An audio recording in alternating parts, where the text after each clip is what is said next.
who is also the founder of an exciting new company, Freegle, who is going to tell us all about the new Freegle election software, which will be of great assistance for all of the voters. Nikki?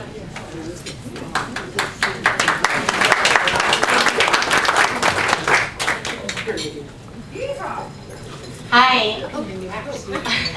Thanks for having me. So Freegle is a Baton Rouge-based startup company that will be launching on September 8th.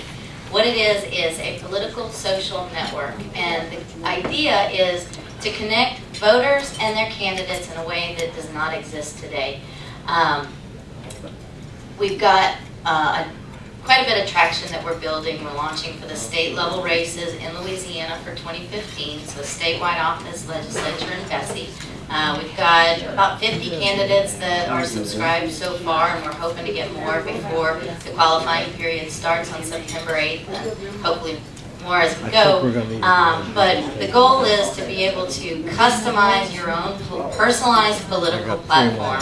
So if you have issues that you care about, being able to see where those candidates stand and engage in an open dialogue with them on the things that matter to you. A few things that differentiate us is that, one, there's no anonymity. So unlike Facebook or Twitter, we actually verify the user's identity. And then we use your address information to connect you to every race on your ballot. So as a voter, you don't need to figure out which Bessie or House or Senate district you live in. We automatically connect you, and then we tell you all the candidates on your ballot. So even if the candidates don't subscribe to Freegle and put a profile where they tell you their information, we will still provide the information and let you know that they did qualify and provide their campaign finance information. So it's a very unique tool. We're getting ready to launch. We are currently in a testing period. It's called a beta. So for software programs and tools that come out, you basically get people that are friendlies to come on and tell you, do you have bugs? Are there processes that aren't necessarily intuitive? Are there features that would improve the user experience of your platform? So if you would be interested in being a beta tester and giving us some feedback over these next 2.5 weeks, we'd very much appreciate it. And I've got some cards. It's a private link that only people that have access to it are able to be a tester. And otherwise, if that's not something that's appealing, then hopefully you'll go to our website, give us your email address, and then on September 8th, when we go public, that you'll get on board, you'll become a more informed, more engaged voter, and be able to really engage with the candidates in an entirely new way that doesn't exist today. So I am a member of Vision and would very much welcome all of the members and appreciate the membership supporting Freegle, joining, and helping to really kind of change the dialogue in this this upcoming political cycle. So thank you very much. Thank you, Nikki. I have two little housekeeping reminders for the Vision members. A gentle reminder that the annual membership fees are due, and your prompt attention to that matter would be greatly appreciated. Because we don't need to spend a lot of time chasing you guys. We need to be working on the election process. And the second one, WRKF is having their first Founders Luncheon honoring Lou Carter on September the 22nd. James Carville is the featured speaker. The tickets are $50 each. Vision is trying to put together a table. We already have 4 tickets, and we need 6 more people. Got 5. Bill, why you're 6? Huh? Somebody else already invited. Oh, somebody else already invited. Okay. Anyway, we got 5. We need 5 more for the Vision table. So if you're interested, please contact me ASAP, at least before the end of the month. Thank you.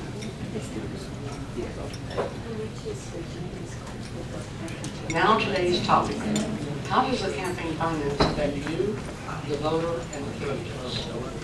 In the national election cycle, which seems to get longer and longer, Hillary Clinton and Jeb Bush say they will raise between $1 and $2 billion to run their race to become our next United States president. Already reports show only 400 families are responsible for over half of all campaign investments, donations, in the presidential race. There are more than 330 million Americans, and only 400 people and families are giving more than half of all the money these candidates are using to get into the White House. It is time for we, the Louisiana citizens, to take a long, hard look at the election system, and that is why we're here today, to see what's going on in Louisiana and what suggestions we can have to make it better. We will start first. Our first person to present will be Jimmy Berlin. Please refer to your panel's sheet.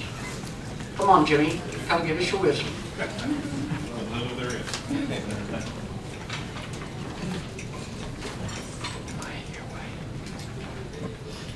All right, thank you, Gene. It's good to be back here. It's been several years, I think, since I've been with this organization. And I can still join. That's right. Who wants credit for the membership? You all get a credit? Free lunch or something. My name is Jimmy Berland, and I've been picked, I guess, by the group to start this discussion. What I wanted to do is not to really get into the legal weeds of this, but I wanted to give you sort of the genesis of the Supreme Court rulings that ultimately led to Citizens United, and then, you know, since then. It is a little more, I think, although you can believe or you can like or not like what Citizens United has done to campaign finance, but looking back in my mind as an attorney that advises companies, PACs, and individuals on how to do this in real life, it's kind of been a uniform approach. It hasn't been haphazard. I don't think it's unrational. You may not agree with it, but I think it's been a line of precedent that has really been coming since Buckley versus Vallejo. And Buckley was the landmark decision back in 1976 that stripped away some of the post-Watergate limits on campaign finance. As you recall, after Watergate, the Congress decided to enact pretty comprehensive reform of campaign finance, and certainly won't go into all the details, but impose limits on contributions and limits on expenditures in a variety of ways. What Buckley did, and by the way, it was Senator Buckley out of New York, and Eugene McCarthy sued the FEC over some expenditure limit issues. And the court ultimately decided that certain provisions of that post-Watergate Act were unconstitutional. One being the limits on expenditures by candidates with regard to their own funds. Secondly, the $1,000 limitation on independent expenditures, which I think flowing through Citizens United was really the start of breaking down independent expenditures as a restriction. And then the limitation on expenditures by certain candidates and committees, including in the presidential race, and that's what they were trying to get at. But for our purposes here today, I just want to say that Buckley was really the beginning of this long line of cases that talked about the First Amendment rights versus what you can do in campaigns. And it's important in Buckley to understand the real rationale was that while plaintiffs or the FEC argued that there's many reasons why there should be limitations on expenditures, for example, a more wealthier campaign against one that has fewer funds, or perhaps someone who has access to more media resources or numbers of people than others. The First Amendment, the court held that the First Amendment really preempts most of that, and the only compelling reason for government to be involved in restrictions was the actual corruption or appearance of corruption that donation or contribution or expenditure would get. And in Buckley, they simply indicated that the corruption involved in an expenditure from a candidate out to a vendor or into the general public for media advertising is not as highly valued as the potential corruption that a person might give a candidate in a direct contribution to a campaign. And so you start to see a distinction between the fact that the court upheld the federal law limits for individuals and corporations, et cetera, into campaigns, but began to take away the limits on the spending side, because they said there's no ration. The only reason that the court has actually certified was the corruption aspect, and they said we cannot find any corruption.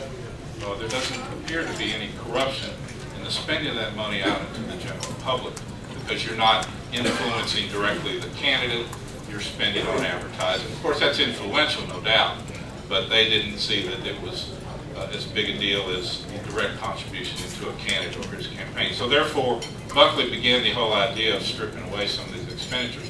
What Citizens did was extend that in a situation where a corporation, which had previously been limited to electioneering expenses and advertising, and actually still to this day, a corporation cannot give in federal elections. They must establish a political action committee to do that. And Citizens upheld, again, these restrictions on corporate contributions into campaigns, but said on the independent expenditure side, since Buckley said that the expenditures were not a problem of corruption, then contributions into it should be a problem of corruption, and therefore held that anybody could give an unlimited amount into a political action committee. Well, actually, that was the later case. What actually Citizens said was that the corporation could spend its own treasury funds in an independent manner out into the public on advertising, TV, radio, publications, and not worry about being limited or restricted under the Act. Now, there was some argument that, you know, minority shareholders don't have any time left. Okay, well, quickly, let me just say that Citizens United opened the door for the corporate aspects of independent expenditure. What happened since then, Speech Now and a couple of other cases, have allowed citizens and other groups to bring money into these PACs because they apparently are no evidence of corruption with regard to the candidates. And so, long story short is, okay, my time is up. So in conclusion, I just want to say there's a long line of precedent that says that these things, because of the anti-corruption aspects, are not as bad as they seem, and so that's why the courts have allowed this to occur. Thank you. Kathleen Allen is next. I'll let Jimmy have a little bit of my time. Kathleen Allen, I'm the Ethics Administrator for the Board of Ethics. They also sit as a supervisory committee on campaign finance disclosure. So what our office deals with basically is all those forms and the disclosure concept of campaign finance. And touching off with Citizens United, as Jimmy mentioned, when we first read it, we thought that doesn't affect us in Louisiana. Louisiana didn't have a ban on corporations giving funds to campaigns. Of course, there were limits, and they followed these limits just like individuals. So at first blush, we didn't think, it really doesn't have much of an effect on our state laws. I think the key thing that came out of Citizens United was this idea that corruption kind of is the standard now is quid pro quo. So you've got to come up to a higher level of standard, to say, okay, is there corruption? Is there a compelling interest that the state has in, say, limiting the funds or asking for disclosure? And basically what the court said is quid pro quo is the new standard. So it's a higher level of evidence to show that, yes, this limit or this restriction is based on this quid pro quo corruption. So quite hard to prove. So where we saw it was the board was sued in a case where you had what was called an independent expenditure political committee. That's a concept recognized at the federal level, one that's not specifically mentioned in state law. State law just calls everything a political committee. If you've got 2 or more persons supporting or opposing candidates, they're called a political committee. So in our mind, if they're supporting candidates, 2 or more persons, corporations formed to do that, they're a political committee. State law has a restriction on what individuals can give to political committees. It is written, it's over a set 4-year period. It begins 2015 to the next 4-year cycle, and it's $100,000 per person. Well, what came out of the lawsuit was that should not apply, or their issue was it should not apply, that limit, to independent expenditure-only political committees, following on the heels of Citizen and some other district-level cases. Well, right before the decision was rendered, or the judge looked at this matter, the McCutcheon decision came out, which reaffirmed that decision. And McCutcheon was a situation where you had an individual at the federal level they had restrictions on how much you could give to any candidates. I think it was around 25,000 that you could give to candidates. Once you hit that, you couldn't give to any more candidates. So McCutcheon essentially struck down that contribution limit at the level, again, relying on this quid pro quo concept. What's interesting, and I think still good, all those cases from Citizens to McCutcheon have said disclosure is still appropriate. So it's a question of, do your laws allow for disclosure? What do the citizens want? What type of disclosure do they want out there? Right now, our laws haven't changed with respect to disclosure for candidates and political committees for the most part since I've been there. There have been a few little tweaks, but nothing major substantial as far as taking into account some of these new type of political committees, these new type of groups out there. So what you have in Louisiana is you have a concept of political committees, like I talked about. If they're participating in election, they're giving money to candidates in election, they have to file reports with our office. You also have this concept of independent expenditures. An independent expenditure is something that someone does without coordinating, consulting, or in cooperation with a candidate. So if on their own, John Q. Public wants to go out there and put a billboard on the side because he doesn't like this particular candidate, he can do that. The disclosure laws in Louisiana say if he spends more than $500 to support or oppose a particular candidate, that person has to file reports with our office. And they disclose that expenditure, and they would disclose the source of the funds. So that's essentially how our state law is structured at this point, that when I give speeches always to candidates mainly, I tell them, look, if you're spending more than $500 in an election, probably your name's either on a report or you're filing a report, so that the concept captures this big money. The question will be, some of these groups out there, are they political committees? Do they have to register with our office? And most of the ones that I've heard about have registered with our office, and so they will be filing reports. They follow the same cycle as the election, as the candidates do in the election. So hopefully that you'll see those out there. Some of the ones out there, they can be groups. Another concept out there that perhaps has been an issue for us as well is, when is somebody actively supporting a candidate? When they're expressly advocating the defeat or election of a particular candidate. Well, if somebody goes out there and just puts up a billboard and said, this person's a bad man, are you really telling people not to vote for him? That's where some of the law at the levels have said, some of these magic words that were in Buckley, that you have to use those. And that's kind of the interesting concept, some of whether they have to. Is that really express advocacy when you do that, when you're not directing them, you're just giving information. So that's kind of somewhat of a gray area, because if you're just doing issue advocacy, you may not have to file reports, but if you're expressly advocating for a candidate, you do have to file reports. So I'm almost at the end of my time here, and so I'll save any time for questions. Thank you, Kathleen. Our next presenter is Tim Burns. Welcome, Tim Burns.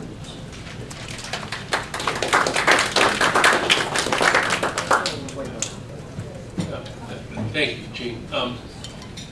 As my biography indicates, I'm chairman of the House Committee on Governmental Affairs, which governs really our ethics and campaign finance laws. And so what we do is we handle bills that deal with that. And it seems like this independent expenditure, what the Supreme Court has done really with Citizens United and other following decisions is really just sort of blow a hole really through all types of campaign finance regulation. You've created, I think, an alternate universe. You have a competing universe between the regular campaigns, if you will, that do have the disclosure limits on both a federal and a state level, as well as now with the independent expenditures.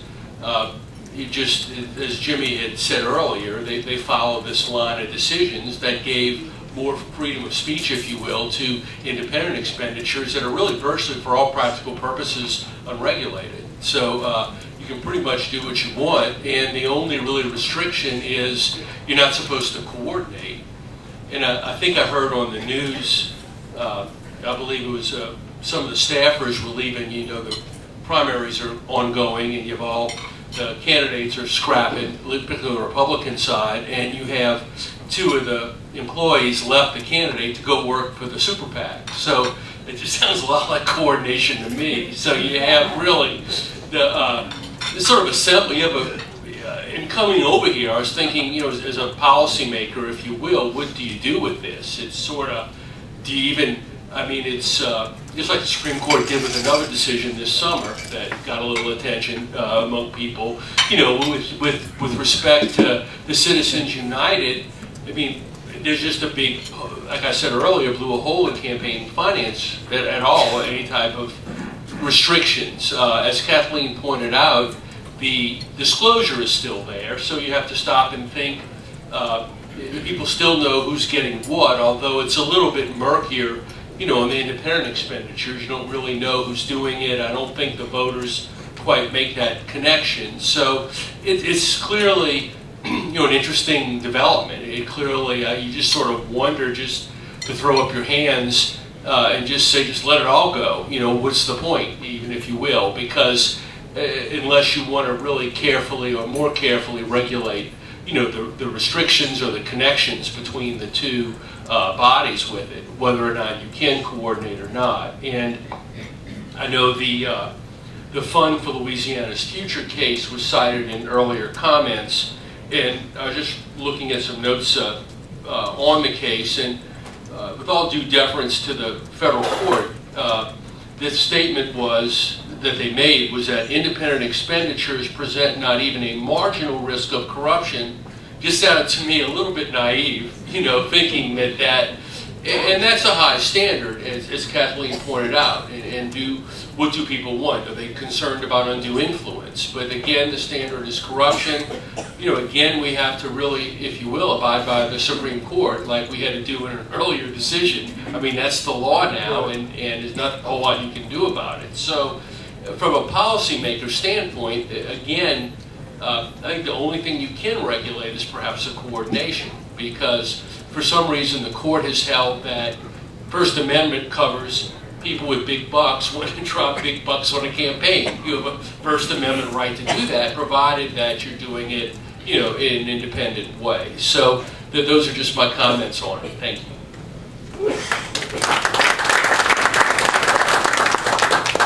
Thank you, Tim. And now our next speaker is Alfreda Brister. Bester.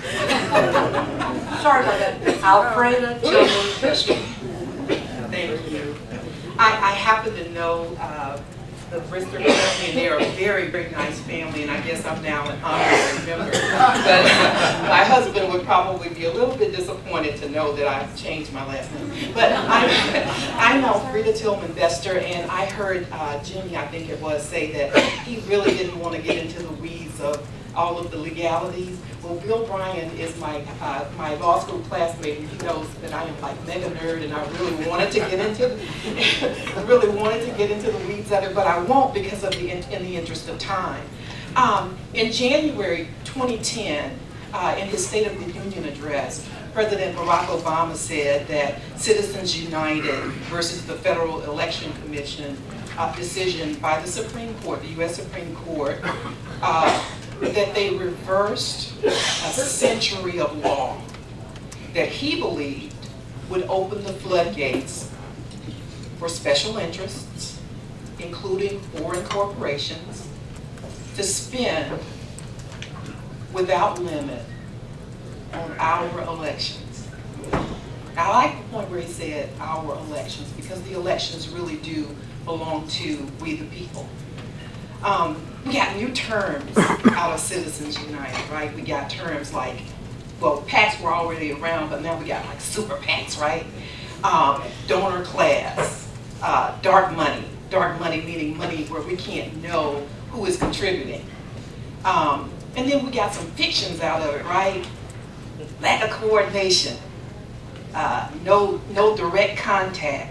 We're not specifically supporting this particular candidate, although we got his name in the title of our PAC, and so we're supposed to pretend that we don't know that or that we don't see that. And I find it really interesting because one of the things that you learn in law, especially probably even first year, is that there are a lot of fictions, like corporations are people, my friend. Okay, so but in its 2015 State of the Union speech, the president gave an update. and he said that we deserve better politics. He said that we deserve politics where we spend less time drowning in dark money for ads that pull us into the gutter. And for me, that's the sad thing, is that as we watch, we are being pulled into the gutter. I'm watching this current, as Jean said earlier, the campaigns are starting earlier and earlier, and oh my God, am I the only one who is frightened at what I'm hearing coming from some of these people? I have a son who just got engaged, and I haven't gotten my first grandchild yet, and I'm just afraid of what is going to happen if we don't do something to fix this mess. I know y'all didn't think y'all were going to hear this name today and at this forum, but Donald Trump. He has clearly, and you gotta love this man because he's the gift that keeps on giving, right? He said clearly, and I'm not making this stuff up. This man said, he said, now remember, I told y'all we had a new term, donor class.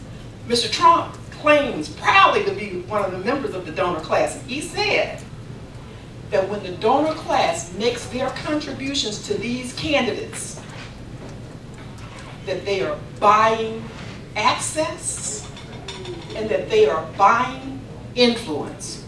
And he said yesterday, see, I told you he's the gift that keeps on giving. Yesterday he said it makes the politicians puppets. Not quite all of it. My cheering section. One good attorney general. That's all I'm asking for. One good attorney general. One who will look at this and say, politicians, people who are in elected office, because I remember when people who were in elected office used to be public servants, like my friend Regina Barrow right there, who used to be public servants. And I am frightened, and I'm not just saying that, I am frightened at what I am seeing because, people, I'm not going to use that analogy, but when something is warm and it's wet and it's yellow and it's coming down on your head, that ain't rain. So when someone keeps saying stuff to you that this is something that it's not, you gotta wake up and you gotta speak up and you gotta say, we're not going to allow people who will allow themselves to be sold, who will allow themselves to be bought, to be in our elected offices. Now, we have all this money, but you all will remember the last federal campaign where all of this money was spent and they didn't get a single office. All of that dark money didn't get a single office. So what I would say to you is, in closing, that I have never seen a dollar bill walk into the polls to vote. Never. So you can spend all of the money, but as long as on election day, all of us remember that we have a right, but not only a right, a responsibility to go out and vote. And I get up on election day calling all my friends and texting the rest of them and telling them, you got to get out and vote. And the last thing I would say is, remember what I told you that Donald Trump said. He's a member of that donor class. He said that he was buying access and influence. Don't forget that. Maya Angelou said, when someone tells you who they are, believe them.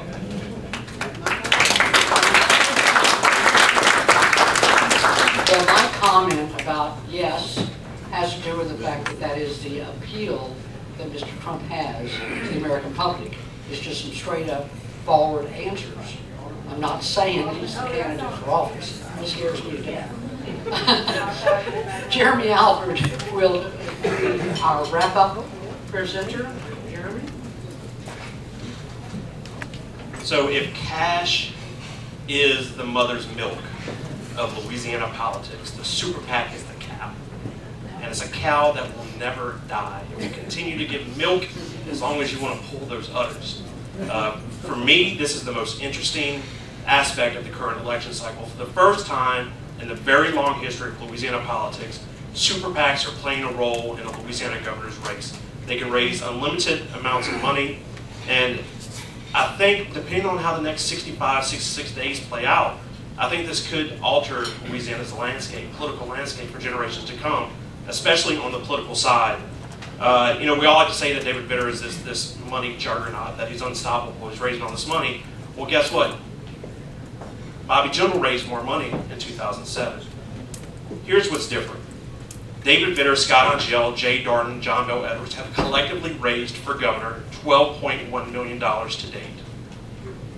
The 4 super PACs that are involved in the governor's race have raised $17.6 million. The super PACs have more money than the candidates, and they're playing in the exact same election. What's really fascinating about this is how super PACs are being used so far. So David Vitter, as a federal candidate, cannot use his Senate account to run for governor in a state election. However, David Vitter can donate money from his federal account to the super PAC that's supporting him. The super PAC can in turn spend that money on governor. The money's being filtered. To date, $950,000 has been moved out of Vitter's Senate account. I'm going to bring your attention to something else. John Kennedy is running for treasurer this election cycle. He has $3.7 million in the bank. No opponent whatsoever. He's on TV right now. What is he doing? He's gearing up to run for the U.S. Senate next year. Well, what is he going to do with $3.7 million in a state account that can't be used to run for federal office? His second in charge just stepped down and started a super PAC on the federal level. So another way it's being used is that when you start seeing attacks this election cycle, they're probably going to come from the super PACs and not the candidates. That allows for 1 degree of separation. It allows the candidates to keep their hands clean. And I just doubt, you know, I use my mom, just a wonderful woman from Port Allen. She's a religion teacher. And I think, will my mom see a super PAC ad and say, hey, that's Vitter's super PAC. He's attacking John Bel Edwards. He's attacking Scott Angel. I seriously doubt that. And it's really going to take some extra effort by the media and reporters to really start to pull all this together. So what we're witnessing is we're in uncharted waters. This is just a really a grand experiment. We've all heard that the major rule for super PACs is that they cannot coordinate with the campaigns and candidates they support. That means, on the surface, that David Vitter's campaign cannot go talk with the super PAC and one for Louisiana's future. That's not exactly true. They cannot talk about strategy, they cannot exchange information of value, but they can call each other every single day and talk about fundraising schedule. David Vitter, Scott Angel, and Jay Darden have all appeared at fundraisers hosted by their allied super PACs. They can tell folks, hey, here's another way you can get involved. Go cut a check for the super PAC. They cannot take the check, they cannot watch it being cut, but they can be in the same building at the same fundraiser. Also, you know, we talk about staffers that are leading campaigns and going to super PACs, super PAC staffers.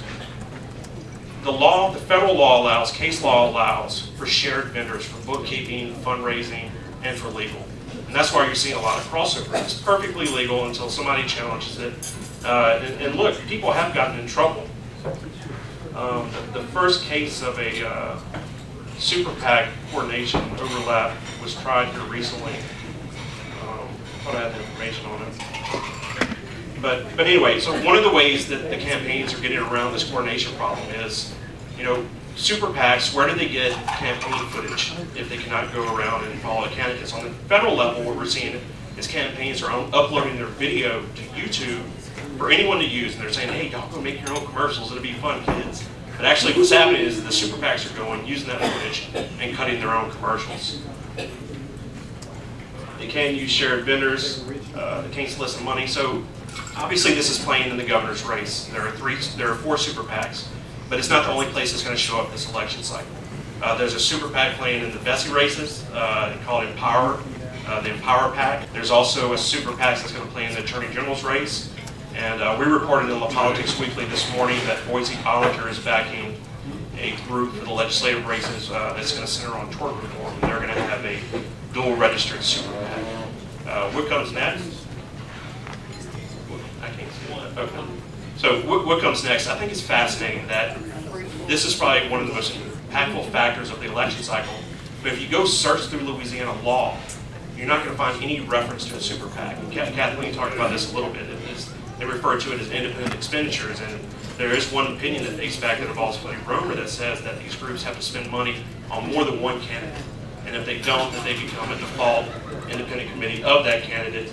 So you're going to see the David Bitter PAC looking for other candidates to support.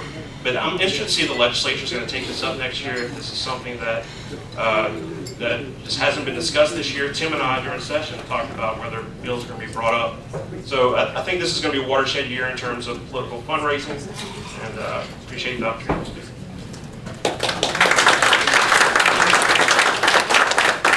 Thank you, Jeremy. And while you're gathering your questions to ask the panel, let me take this opportunity to recognize that all the candidates who are running for office that came today, please stand up.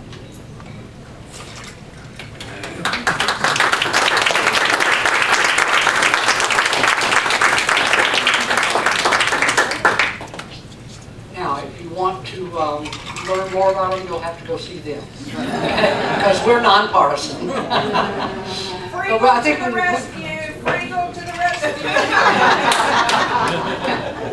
Please make sure all you candidates sign up on Freegal, okay? And all the people in the room, please use this tool. I think this is going to be one of the most exciting tools to come out for citizens. In many a time, you know,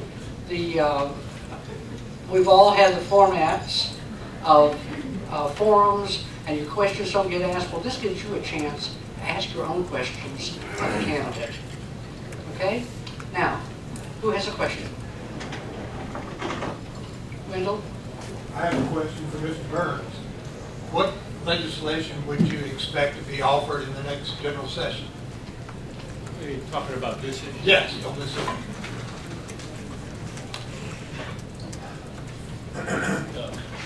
Jeremy, as he had said it, we had discussed, you know, perhaps some legislation this past session, which was fiscal session, so we were limited on the amount of bills.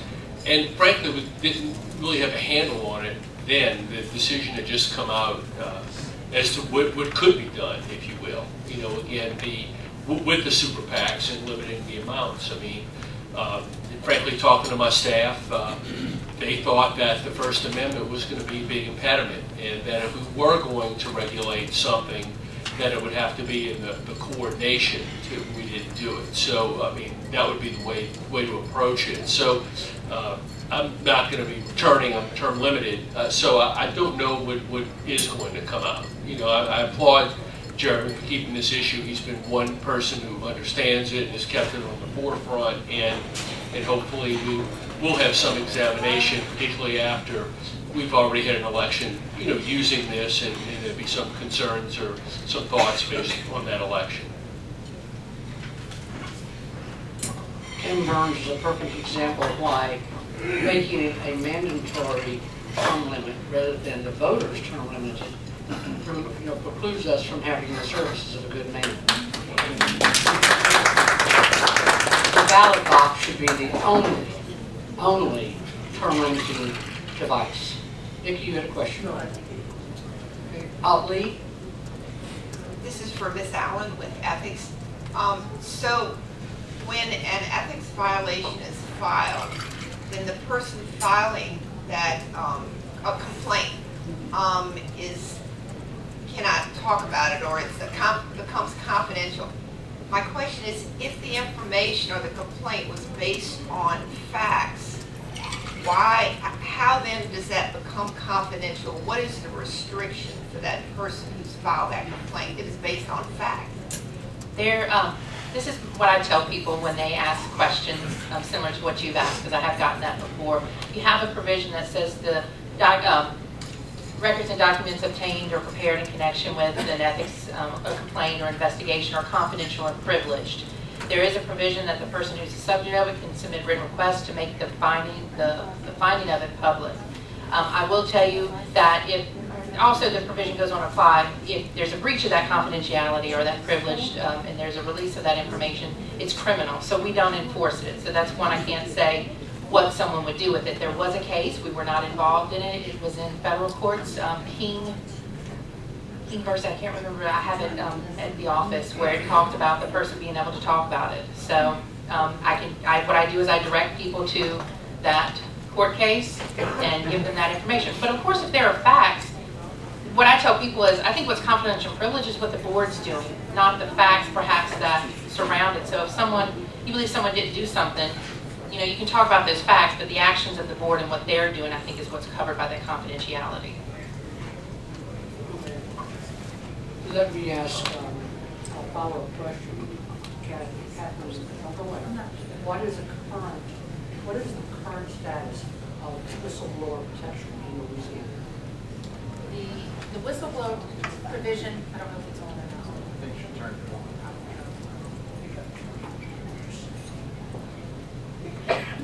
Turn it on. The whistleblower provision that's in the Code of Governmental Ethics protects public employees who are subjected to acts of retaliation or threats of acts of retaliation or reprisal because they reported a wrongdoing or an alleged impropriety, that they're protected from acts of retaliation with respect to hiring, discipline, or firing on those, but it just covers public employees. So we still have a gap. Private sector. Well, you do have provisions perhaps in the private sector, maybe for private rights of action, but the ethics code provision, like the rest of the code, only applies to public employees. Nikki? So one of the things that, you know, really drives the reason for money in politics is that money has taken. They were trying to see who's talking. Sorry. Posing it for the audience. The reason money has become so important in politics is because it's expensive for these campaigns to reach the voters. And so they have to raise the money in order to get their message out. And that's where the corrupting influence is. My little plug for Frigel before I get to my question is that was really at the root of me coming up with a private sector response to this, realizing the complexities of the legal system and court precedents and everything else, and saying, how do you bring down the cost of engaging and that communication between the candidates and the voters and the transparency so that candidates can get a message of substance out, and it's not the campaign consultants and the marketing and all that wins and who gets the bigger media buy. But my bigger question is that the reason it's so expensive, we have such low voter turnout, and it's continuing to get worse. And there was a study that just came out about the apathy of voters, and that I think it was like 27% of people in the state, I forget the number, don't even care about the gubernatorial race. It's the highest office in our state, and people just don't care. So I guess my question to the panelists is, what do you think is the correlation between the corrupting influence, maybe not direct corruption from a candidate, but just in general, the influence that all this campaign finance mess has had, to where voters feel like my one vote doesn't count, and if I don't have the money to participate, why should I engage? So they just don't care, which perpetuates the problem. Who wants to start with this? Jimmy? Give it a You shot. run PACs. That's, I think, a difficult question to answer. I'm not sure. I hear more from people that don't want to give because their name and money will be disclosed, rather than not voting in an election. It could be that, not really having much time to think about it, it could be that most of your campaign activity is occurring at the cutting the check level. And perhaps people are giving $50, $100 for their candidate, wishing them well, and maybe not even going to the polls to vote for them. And I think, despite negative advertising and some bad things that can happen in brochures and pamphlets, etc., we're seeing a robust financial contribution. People are exercising their First Amendment right to give to the candidate of their choice. Now, the issue whether they're voting at the polls is a different issue.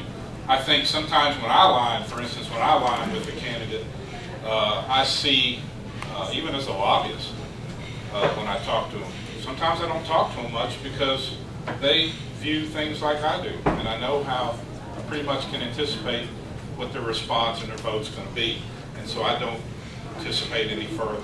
It could be that people are not generating ballot numbers at the polls.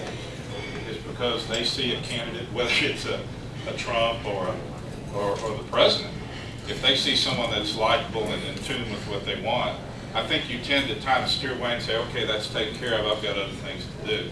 And they don't actually finish by going to the poll and vote. That could be in my view.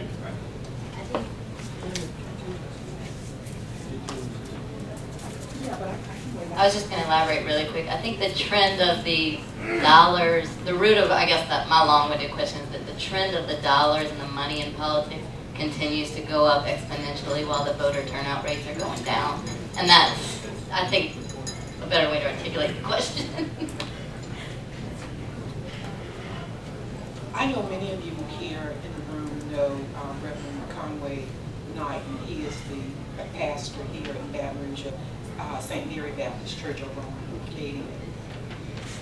Reverend Knight came on my radio program during election day. I have this marathon every year on election day trying to get people to go and vote. And Reverend Knight said something that was so profound that he's like one of my favorite people now. He said that election day is the day that we all become full citizens, and it is the only day that we are all truly equal. You get that? It is the only day that we're all truly equal. Now, one thing, the job of the presidency of the United States, the last time I checked, pays $400,000 a year. Why on earth would anybody pay $2 billion to get elected to a job that pays $400,000 a year? I'm not going to answer that question. I'm going to let Donald Trump answer it. Right? Access, influence. It is the power of the position. The power of the position. It's not the remuneration. It is the power of the position. And again, I say to everyone, you have not just a right, you have a responsibility to go in every election. If it's dog catching freedom, that's at the polls. Listen, it's important. It's critical. And you cannot let all of the talk about money. Why do you think people are out there talking about all of the money? It's to make you stay home. It's to make you stay home. Don't stay home. Go vote. No matter who's got how much money, dollar bills do not walk into the polls to vote. Go tell all your folks. Anybody else have something to add, Tim?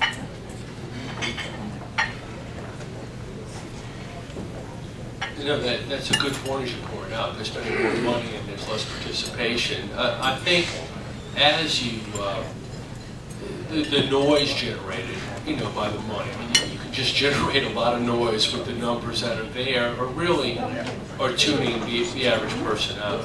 And that's why, I mean, I'm shocked as anybody at how Donald Trump is doing, but he's tapping into something. He's tapping into there's a deep anti-establishment, tenor that he's tapping into, and they're thinking that everybody else is cut from the same cloth. So it's just an interesting development. That's why I mean, politics is just interesting.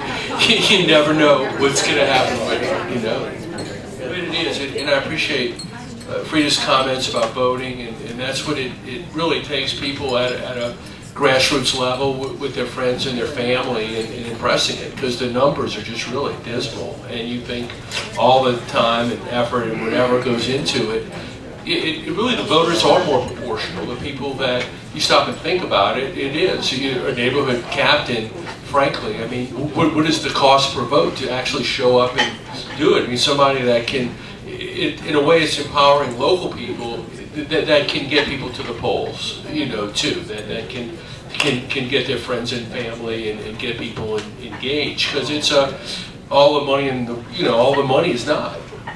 Thank you.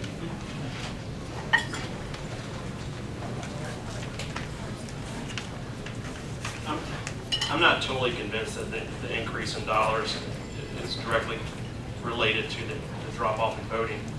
When we saw one of the most expensive presidential cycles, these last two go-arounds, and voter turnout was huge. Does anybody know the highest turnout in the gubernatorial election? David Duke and Edwin Evans. There was a ton of outside money in that race.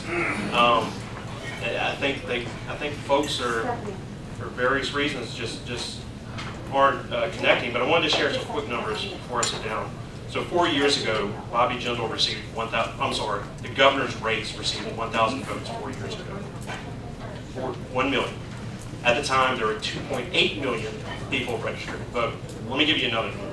The population of the state at the time was 4.6 million, 76% of which, minus incarcerated, were eligible to register.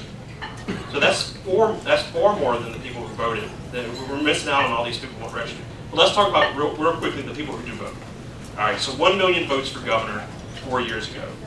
When you move down to Secretary of State, there are 132,000 fewer votes. People who voted for governor but not Secretary of State. Let's go to the bottom of the ballot. 5 constitutional amendments on the ballot 4 years ago. The first constitutional amendment had 966,000 votes. By the time you get to number 5, 875,000. I think we could. This could be just as big of a problem if people go vote. Just finish voting. You can kind of imagine people going into the voting booth and throwing their hands up and walking out and acting like they. But I wish we had statistics, because if that many people are quitting before they get to the end, I wonder how many people are just randomly pressing buttons. I'd be interested to know that.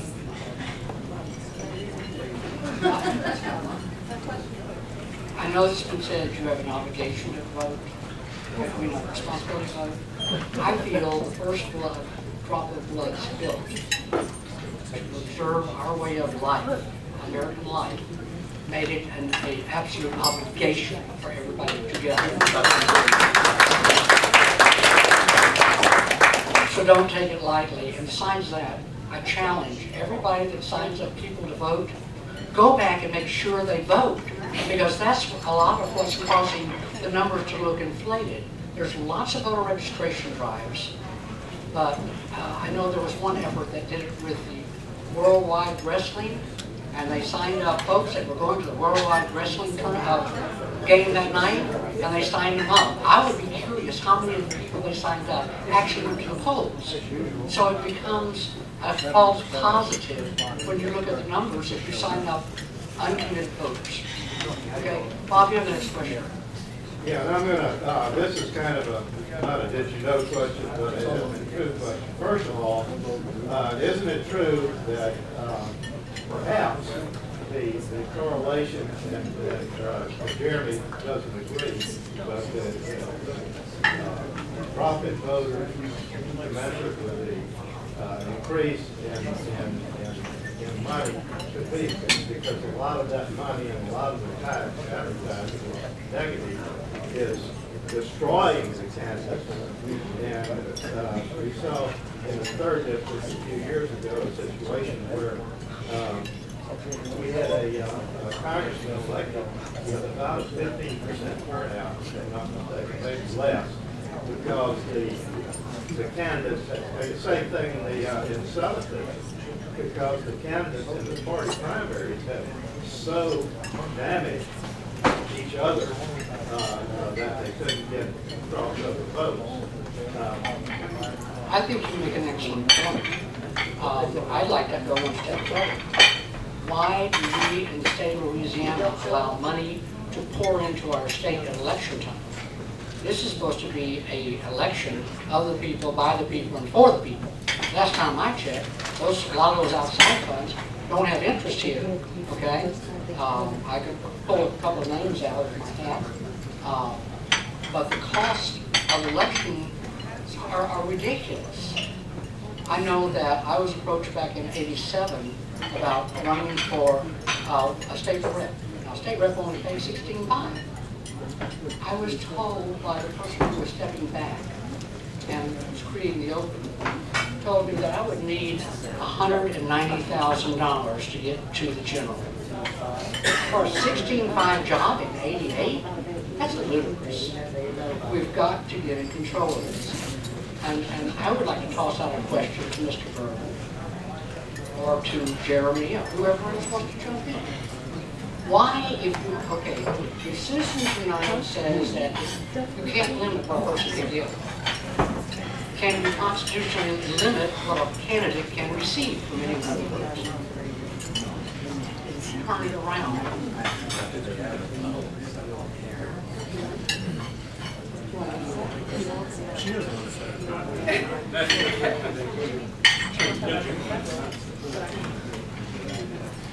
Well, I think they go hand in hand. I haven't seen a decision that distinguishes between what a person can give a candidate and what a candidate can receive from a person. I think the distinction, again, as I mentioned earlier, was between direct contributions. I know we're crossing over when you talk about dark money, which is really a C4 nonprofit issue and not a super PAC, which discloses their information issue. But I think the courts are going to continue to side with the federal law in that there are restrictions on what you can give a candidate, and they've decided that $2,700 per person per primary or per election in the federal system is where it is. It goes up on a consumer index. So there are limits imposed that one person or now PACs also have limitations. Now what we're talking about, of course, today with the super PACs is the unlimited contributions in for independent expenditures that occur outside a campaign setting. So I think we have to keep that in mind. But when you're talking about a campaign setting between the candidate and the donor, those limits have stayed in place. The registration requirements through all these cases have stayed in place. And so I think you really don't have, if you think 2,700 is too much, fine, but that's what Congress set the law at. But we have Bloomberg and pouring Right. Why? Well, because Coke, well, I'll tell you why Coke is doing it. Because Coke has facilities here that they own. And I think you see a lot of money coming from other states because, for instance, some of the corporations I represent, their headquarters are in other states. And they have facilities and land here in Louisiana. And so they want to participate in the elections here. I don't know that you could cut it off at the border, to be honest with you, in a common sense. The First Amendment would probably prohibit that kind of restriction. Would be my view. Well, if you have to live in the state to vote, you ought to be able to have to live in the state to donate. Yes. Oh, Steve, I'm sorry. I think Stand up so we can hear you. I think there's a lot of hand wringing on the issue because it's obviously frustrating and a lot of money gets spent. And I think it's a simple correlation. I'd like to hear someone speak to it. I'm theory out there. Just like education is influenced by poverty, so there is voter turnout influenced by poverty. And I think if you look at it demographically, you're going to see turnout patterns that are distinctly indicative of that have a lot to do with also access to polls. I'll make it kind of personal. I'm not rich, but I do live in an area where when I go to vote, I don't stand in a line. I've got lots of machines. I walk right up. It's divided by my precinct, my ward, and also by my last name. Monahan fits right in the middle of L2, doesn't even get to Z. In other places, if you watch the trends, you'll see people lining up, it's amazing to me, for blocks to cast a ballot. So there are some ways to influence voting other than prohibiting the contributions. I think the noise gets out there and people get frustrated, but I guess I don't want to filibuster. I'm just simply saying, I don't think we're hitting the issue where it really needs to be, and that is there has to be education at the level of why people vote. So registering at the worldwide wrestling thing, to me, you got to be a particular demographic that you're looking for a voter turnout, or you wouldn't waste your time registering there, right? So that involves education of the voter base. So anyway, I would like to hear, is there anyone want to speak to the demographics of voter suppression or of voter turnout, what influences turnout, what doesn't? What categories voters come out more of? Because I know over 65, right? More voters, older folks vote. Okay.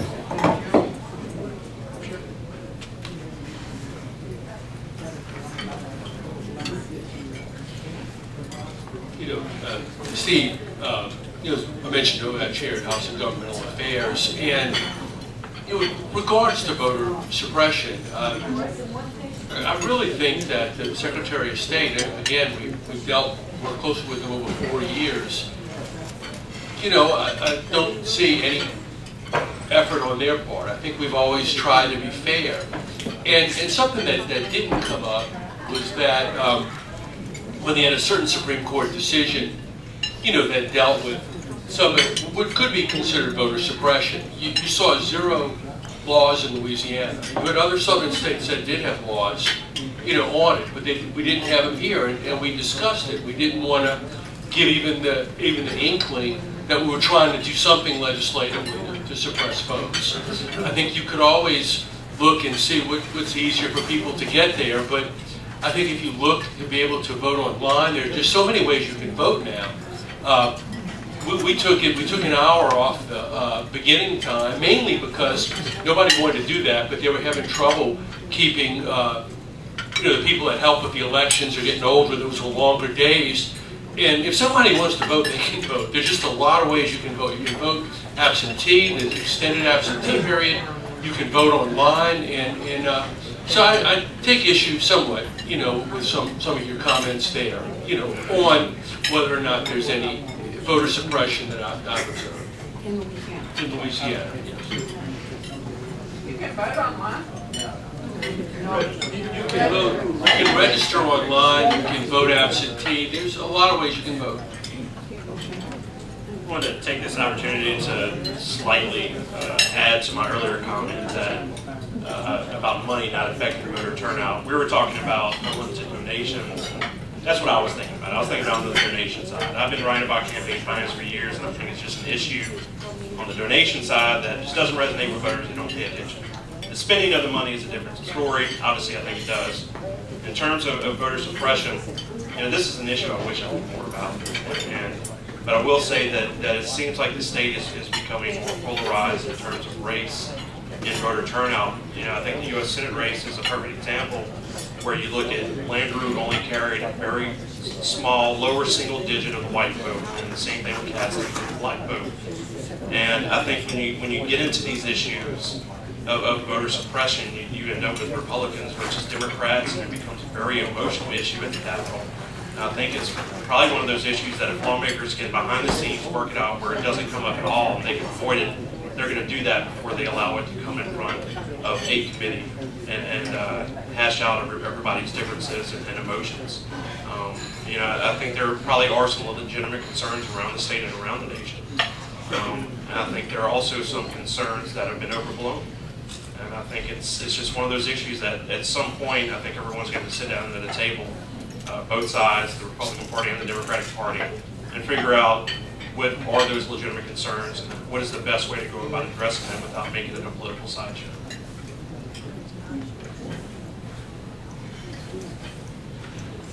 We watched around the nation as state houses put in different plans to minimize the vote from the minority community, from young people. Louisiana didn't do that. They were much more creative. Louisiana decided that they were going to just take away your opportunity to know where your polling places were, right? So we saw in the East Baton Rouge Parish school system less than 30 days before qualifying and after the deadline to qualify by petition that they decided they were going to reduce the size of the school board. We saw in Bogalusa, after people had qualified for the city council, that they enacted a plan so that people who had already qualified didn't know where they were to vote. We saw in West Feliciana Parish, they changed the home rule to a home rule charter, and in one instance, because they had representative government, they decided that they were going to go back to at-large voting. So Louisiana is very covert in their voter suppression, but it is voter suppression nonetheless.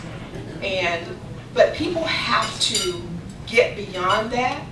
See, I was always that kid, and now adult, who when you tell me I can't, I will show you that I can. And so that's where we have to be We have to push through whatever it is, whatever obstacle there is. You know, if you live in a neighborhood where they've taken your polling place out of the neighborhood and moved it to another neighborhood over one block, go and call those people. If they don't have a car, look, I'm your driver. You know, you gotta help people to go and vote, and you have to encourage them to vote. All I was going to tell you is on the subject of voter suppression. It wasn't, I want to say 2 elections back, where we had all of these different places where you could register to vote, like motor vehicle and at the family support offices. There's only one problem with that. That wasn't their primary obligation. And some of those votes, and I heard about New Orleans and Louisiana, they never made it to the register of voters because they accepted them, but that wasn't their main, mission for their agency. So they just never did it. I understand this being correctly, and I hope it happens. Oh, yes. What you got? Right here. What could be done to encourage newspapers and television stations to cover elections, yes, provide ample and early access to the public through their print and television media? That's an interesting question. Jeremy, you got any ideas? Sure.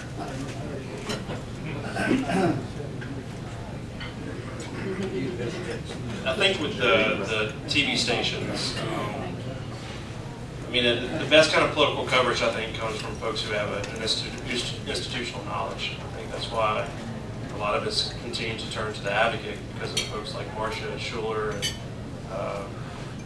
the other folks over there who have been here for years.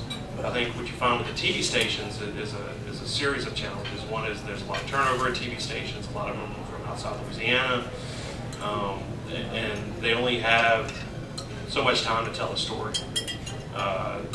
So I think that a lot of times they end up going over these kind of salacious, meaty, sexy headlines because it plays better on TV than it does a 3 or 4 minute explanation about tax policy.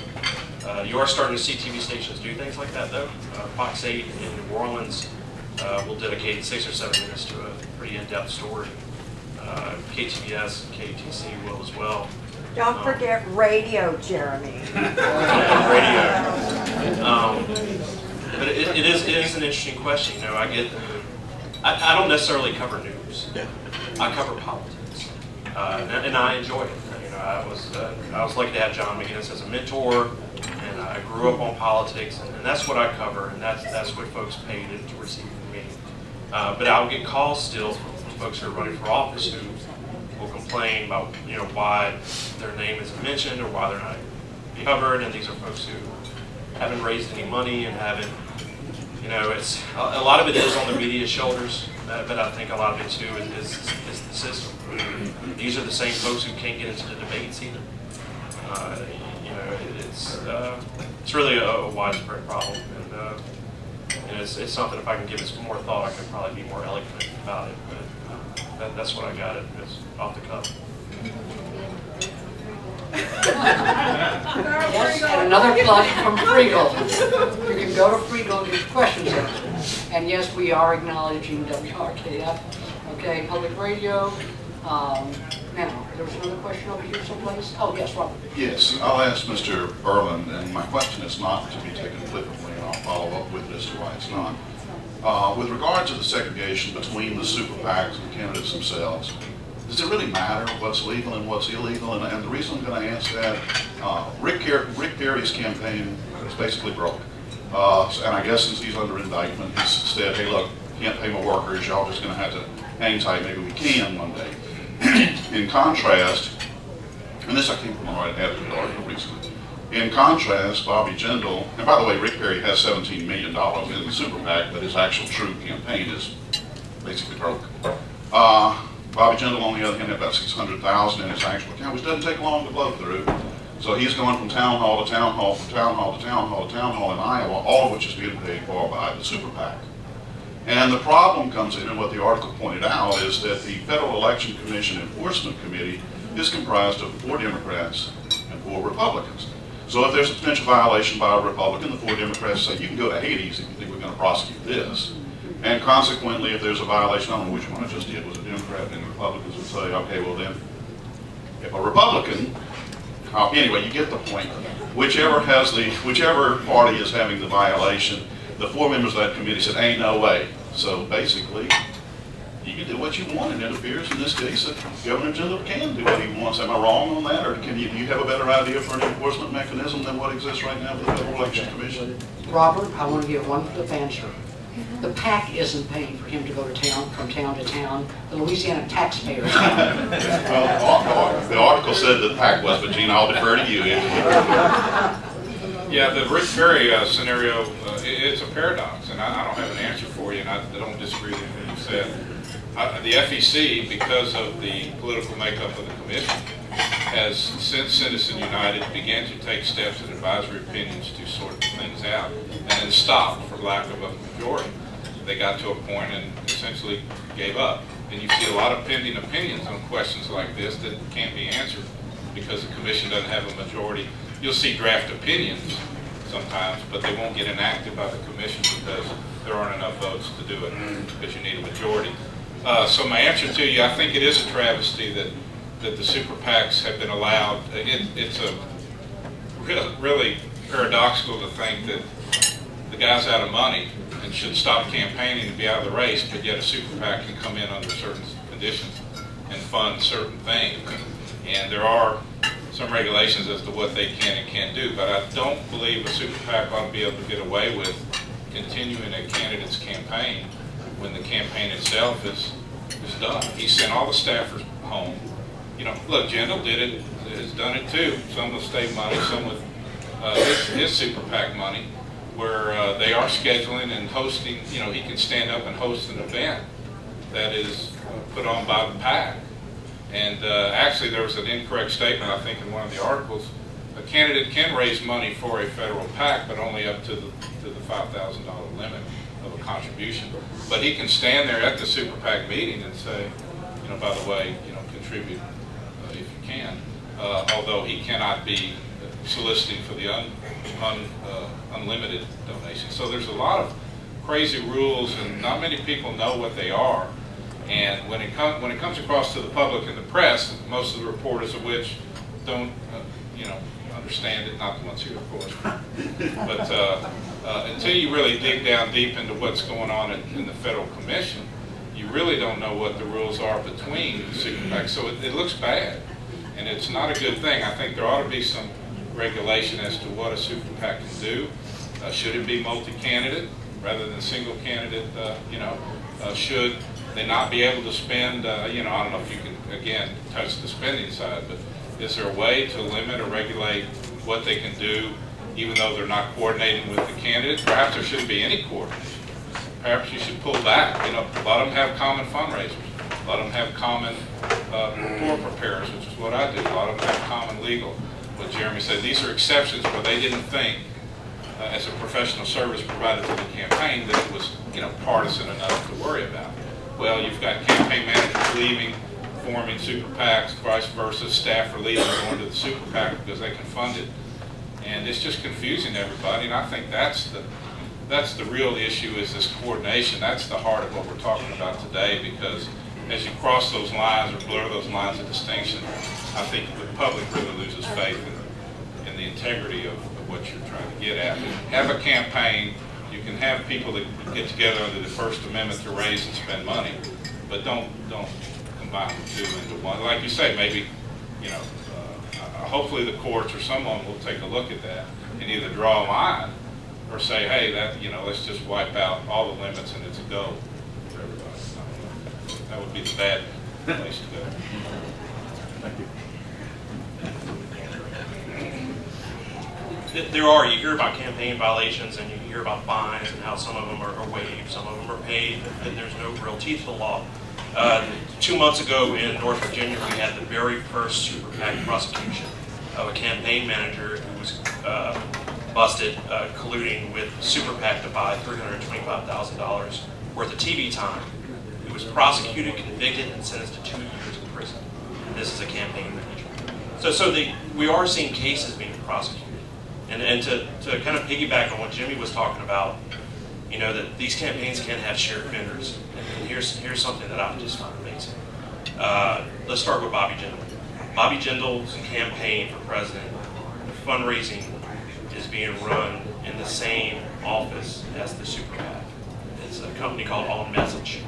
All they have to prove in the courts, and there's case law on this, all they have to prove in the courts is that there's a firewall. Scott Angel's campaign fundraising is run in the same office as his Super PAC fundraising is being run. But again, all you have to do is prove that there's a firewall. There's a blogger recently who published an email from On Message saying to the staff, look, these people work for the Jindal campaign, these people work for the Jindal Super PAC. And you know, I told them, I was like, they're probably happy that you published that. Because if they ever get prosecuted or get brought up, they're going to use that document as proof that there is a firewall. Again, it's a brave new era. I think it's pretty exciting. This is where this ends up.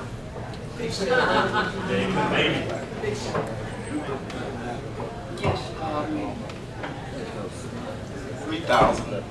$3,335.55. If anybody looks at the affidavit that I attached to my initial filings with the Board of Ethics,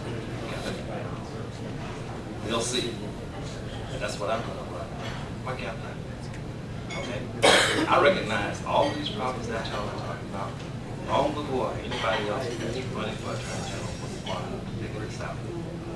I know that I'm the best candidate, and I'm essentially dared to Democrats to put somebody up against me. I think that there's somebody else that can beat these 3 conservative Republican governments that are running it. Now, 3 months from now, we're going to have the same kind of dinner, I believe.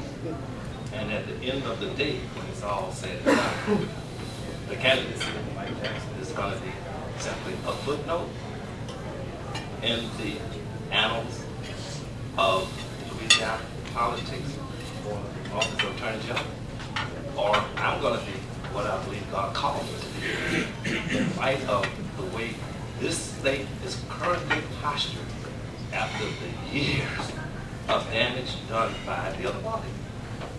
And I think I will be the next attorney. I'm not campaigning. But I want you to know that this campaign will let folk know where we are with regard to electoral politics and the influence of money. Because the right candidate can run his campaign correctly and not even worry standing about all that. Thank you. It brings up the critical point that, bottom line, it is the responsibility of the voter to become educated. I know in the last November, there were 14,500 commercials, I am told, run for one candidate, to the point people just turning off the TV. Okay?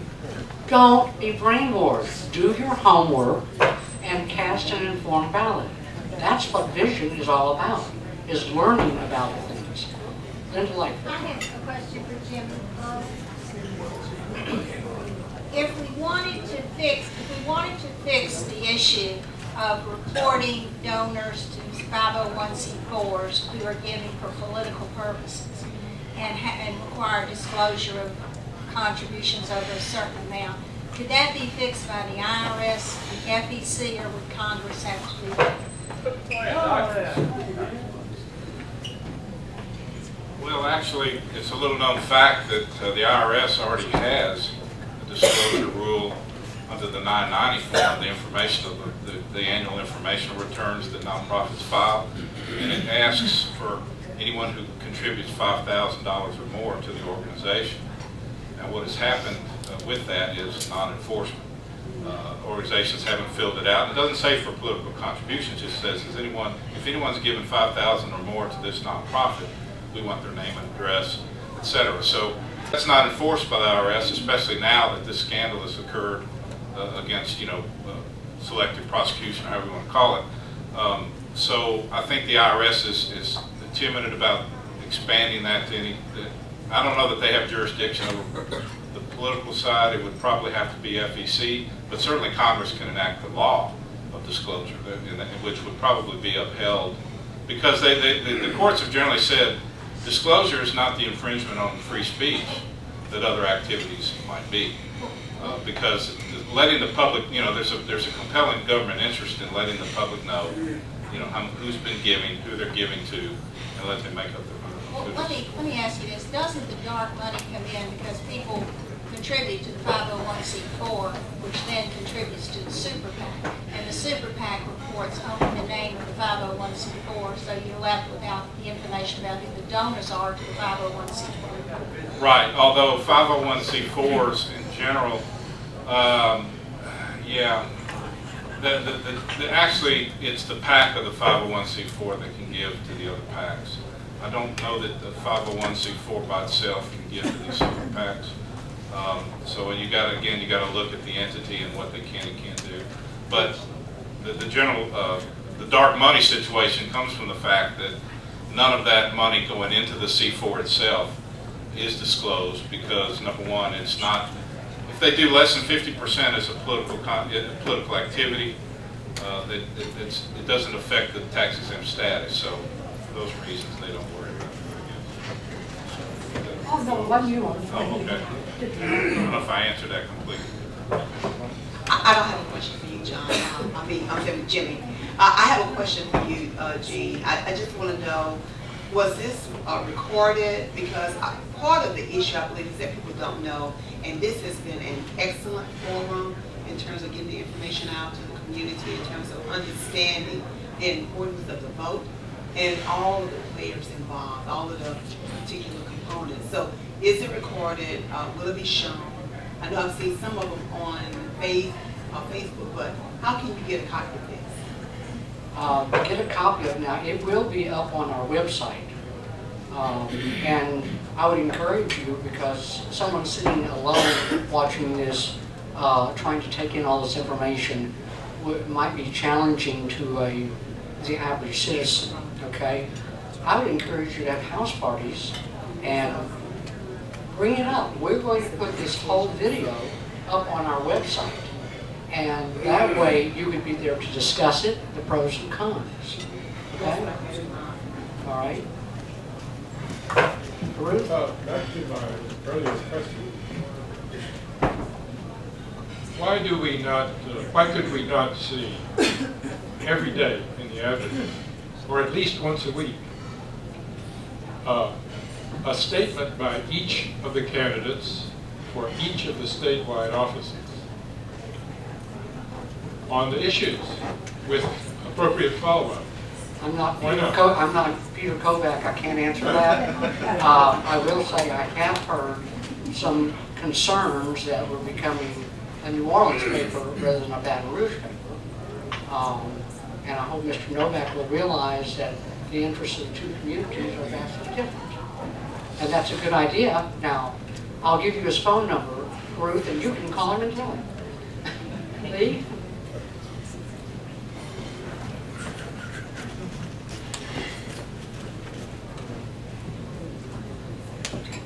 So in line with two comments, the one about the voters' responsibility, which we've all heard that how many times, but also the education part. As a public education teacher, I think we need to remember that that education part, which is a responsibility not just of the person to educate themselves, but to be educated, the importance of public ed, accessible to all people. And I would ask the lady from NAACP, I know there are organizations that do make that a part of their mission to make sure that children and other people are educated. So what suggestions do you have for organizations and to get into our schools to do that?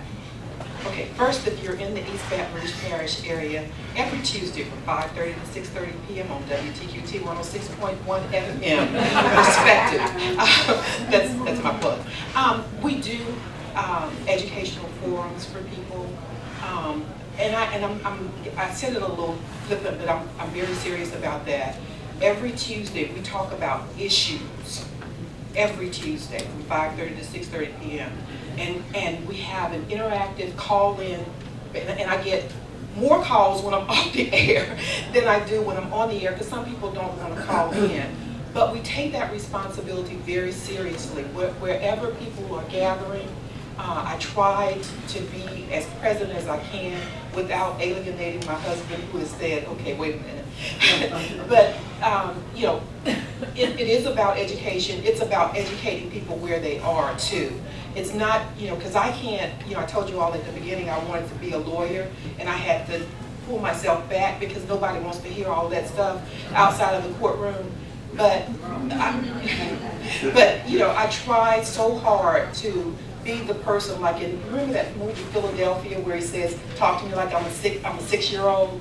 And not to be disrespectful to people, but to talk to them where they are, to the point where they can understand, and where they can understand why it is so important to participate, to be an informed participant in the electoral process. We do that. And by the way, our state convention is coming up in September 24th through the 27th. Will be in Chalmette this year, and we would love to, I'm sorry, we would love to have all of you come and participate.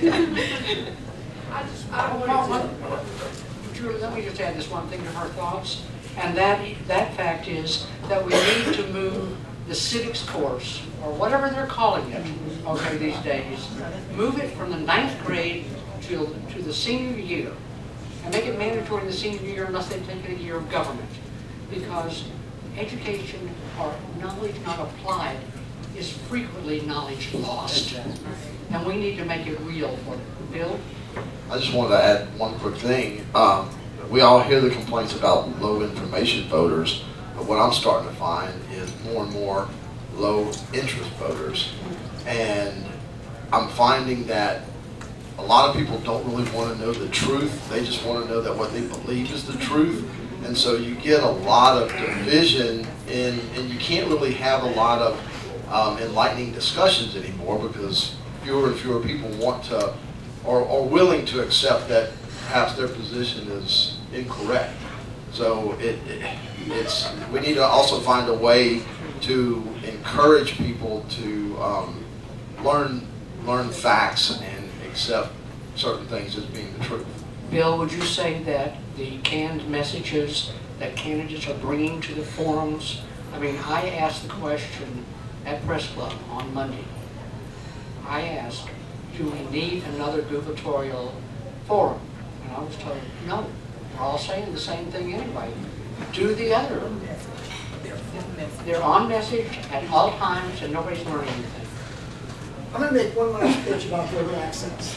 And about a correlation of interest and the idea of the point of, like it or not, poverty influences interest, it influences education, it influences turnout. Otherwise, you wouldn't be looking at Oregon and Minnesota, and I'm trying to remember the other top turnout states. Access in Oregon, anybody who follows the process know that everyone can vote by mail.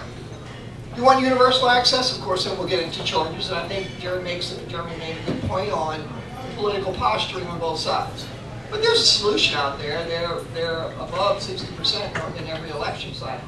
But it's also relative to the education of that population also, the low interest that Bill mentions. So all of it is hand together. I think paralysis comes basically because we all have a vested interest in certain votes going to the poll. That's the issue. And everyone brings that to the polls or to the campaign. So therefore the money is always going to be in there. And if you don't have the money, you're not getting a honey. I mean, there's just the bottom line. You can put, and I heard, in due respect, Alfred, when you said the president. The president had to make a choice. He could play without a super PAC, or he could win. And he played by the rules. So the rules are going to have to be done in the sense of what is in the common good. Okay, are there any last questions? Well, with that, let me conclude on one note. Okay, I didn't see hands, right?